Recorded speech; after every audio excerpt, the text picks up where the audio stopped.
I'm going to now talk about then the difference between your work and your job. Very quickly, please make notes here. First of all, think beyond your job. Say that with me. Think beyond your job. Say it loud. Think beyond your job. Tell your neighbor right in their face. Think beyond your job. Listen, most people are depressed when they get fired because they did not think beyond their jobs. There's life after your job. There's life after retirement. And believe me, nothing is more dangerous today than retiring. Because, you know, when your great-grandfather used to retire, you know, you retired at 65 and you're dead at 70. Today, because of the increase in medical science, you can live to be 80 to 85 average. If you retire at 60, how many years you got left? 25 years more and you are retired. What are you going to do for another quarter of your life? Therefore, you cannot put your hope in a job. And let me tell you something right away. The company you work for, the minute you hit 65, they already start singing the hymns. Rescue the perishing, care for the dying. Why? You're 65. They already see the young guy coming out of college who want to actually work for less. Are you with me? The older you are, the more expensive you are to the company. So wake up and think beyond your job. That means that the solution to your future success is not in the job you have, it's in what you're thinking beyond the job. And that's why I'm here in this session. Make a note of this. There's no future in any job. I guess those who got fired prove that, right? You got laid off. Or they only got you on 2 days' work. You realize your future is being attacked by the fact that they laid you off. So you got to cut back on your standard of living. Maybe even lose a car and lose a house. Why? Because your future, you put in your job. No job has a future in it. Make a note of this, please. The future is in the one who holds the job. Don't ever allow an organization to be your hope. Every job is temporary. No matter how much they praise you and love you, you better think beyond that position. Because when this thing is all over, they will tell you bye-bye. There are folks in this room who've been retired for 5 years already. And they begin to scratch their heads. Why did I retire? Because life goes on. I'm glad you're here. And young people, please remember what I'm saying, because you got a chance to not make mistakes that older people have made. Write this down, please. Create your business in your job. Now, I'm going to explain this in a minute, how this works, because you must make yourself indispensable by refining the value you are to that job. Now, you can't really depend on a job, but you can actually make yourself so valuable that you're the last one they want to let go. And how do you make yourself valuable to a job? You become indispensable. How? By refining your gift on the job. In other words, you make yourself so important to the company by investing in your own gift that they don't want you to go. You know, every job I've ever had, if I can remember far back as I can, they always wanted me to stay. The last one I resigned from was from the government. I used to work for the Ministry of Education. Then I was moved down to public personnel, and I worked with the Deputy Prime Minister years ago, the late Sir Clement Maynard. And I resigned 5 times. Why? They kept refusing my resignation. Why? They said, we don't want you to leave the system because you work effectively, they said. You remember Daniel? You should read the book of Daniel sometime. Daniel made himself so valuable, the king said he was an excellent worker, and no one wanted to get rid of Daniel. There are some people who can't wait till you leave. Why? You're not an asset. You are a deficit to the company. There are supervisors praying for you to resign. Why? You are not a help to the company. You've made yourself a problem rather than a solution. When there's a downsizing taking place in an economy like this, the first person to let go is the one who caused all the problems. That's probably why some people are fired, because you think it was, no, they are happy for the crisis. Why? Finally can get rid of you legally and give a reason for it. Yeah, because you made yourself a nuisance. But if you make yourself indispensable by serving your gift with quality and becoming more and more valuable by solving problems for people, they won't let you go. As a matter of fact, I'm going to show you before we end this session that the key to becoming prosperous is solving problems. You are kept for the problems you solved. You are let go for the problems you create. People ask me all the time, how you doing? My answer is, I'm a solution, not a problem.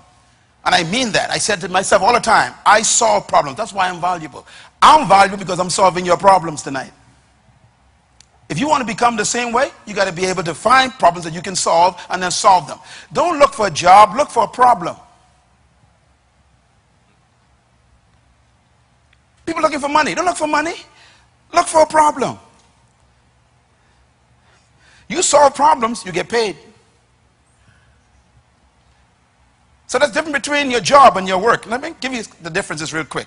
Never confuse your job with your work. Why? Your job is what they train you to do. Your work is what you were born to do. Your job is your career.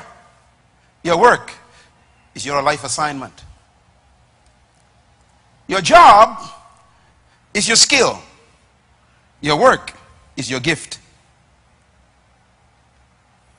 You know why they let people go during the crisis? Because your skill come a dime a dozen. They could fire you because they don't need your skill, but they can never fire your gift. It goes with you. A person who knows their gift can never get fired. This is why you have to study, what is my gift? Now, our problem is our cultures have not trained us to find our gift. They train us to find a job. So they tell you, go get a skill. Remember those words? The problem is, your skill is dispensable. Who told you I can need your skill all along? Plus, if I've been using your skill for 20 years and now you are making $20,000 a year, and a young guy came out of college with a more refined skill in your area, he only wants 25. You're gone. In other words, skills are dispensable. But gifts can never be taken away. Write this down, please. Your work, you can retire from your job, but you can't retire from your work. I've never seen a fish who says, I tired swimming. I retire. I don't swim no more. I've never seen a bird that says, I retire from flying. I've never seen a seed that says, I retire from bringing forth a tree. In other words, you never retire from your gift. You can retire from your work, from your job, rather, from your skill.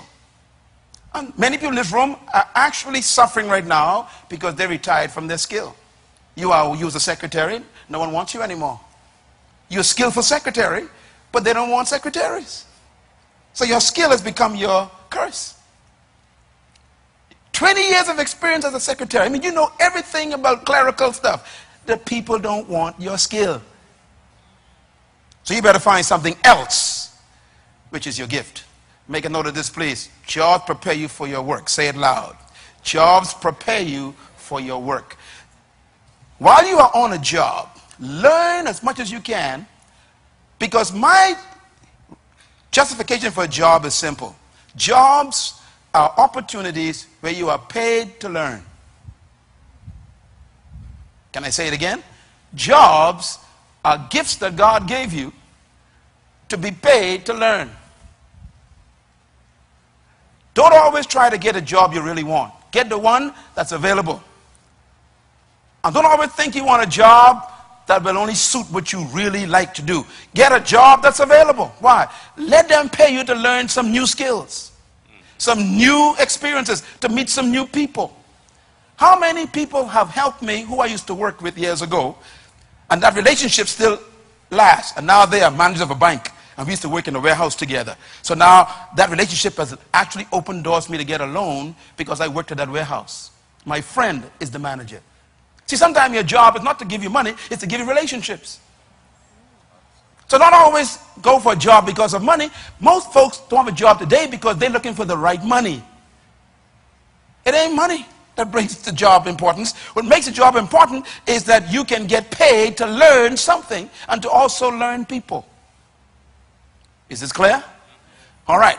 Make a note of this, please. The power of work. Jobs are temporary, but work is permanent.